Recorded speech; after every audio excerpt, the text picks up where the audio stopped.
Mayor Mark Steffensen joining once again from Maple Grove. Welcome, Mayor. Thank you. We have some big topics to talk about. First, stormwater fees. Discussion is going on right now. Give us a little history. Why is this discussion coming up right now for the city of Maple Grove? Sure. So we've reached the point where we really need to have a really active stormwater maintenance program. And, periodically these stormwater basins have to be cleaned out, fixed, repaired, made so that they're good going forward. And so we have to figure out how we're going to pay for that as well. We've looked at the model. We know that we have to have some additional stormwater fees put in place. And so that's what the discussion is. What should that fee be and when should it be put in place?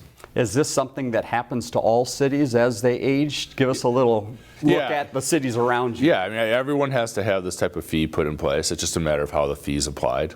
The residents have to pay for it one way or the other. And, we've put it in place, I think, in a way that essentially means that all the property owners, whether they're commercial, industrial, nonprofit, residential, will all pay their fair share. All right, we'll keep you up to date on that. Let's talk roadways in the city. I-94, big celebrations recently. What happened? So we opened up the Dayton Parkway entrance, so that's great. Obviously, we now have a way to get on and off the freeway between Maple Grove and Rogers. And so it's up at 101 as well, so that northwestern quadrant of Maple Grove will now be easily accessible to the freeway up there.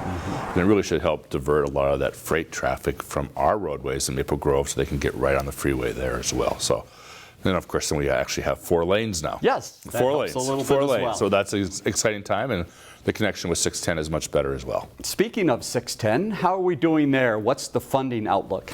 So I think we're very excited. We're very hopeful. We've worked together to get a couple of different state grants and STP funding already for the project. And we're in the pool right now for a RAISE grant, a federal RAISE grant, and a TED grant. And so we're hopeful with the grants and with the new infrastructure bill and money that was passed, that together, putting all of it together, we're going to be able to finally be able to fund the interchange right and build it right and be done with it once and for all. Final note in our last few seconds, the community center discussion continues there. Where are we right now? Sure, we're moving forward with the local option sales tax referendum in the fall. Certainly what we know is we need to remodel and revamp our community center. It's over 25 years old. It needs updates, it needs repairs. I mean, we have places where on days like today where it's rained and snowed, the water will actually be coming in. And we just need to do some fixing there, and that's going to cost some real money. So we're hopeful that the local option sales tax will pass because that will provide the mechanism to allow everyone who visits our community to pay a portion of that cost. And the city working on some information to come out to residents, so watch for that coming out soon. Mayor, thanks again for your time. We'll talk to you again soon. Thank you. Learn more about The Connection at ccxmedia.org and follow us on social media.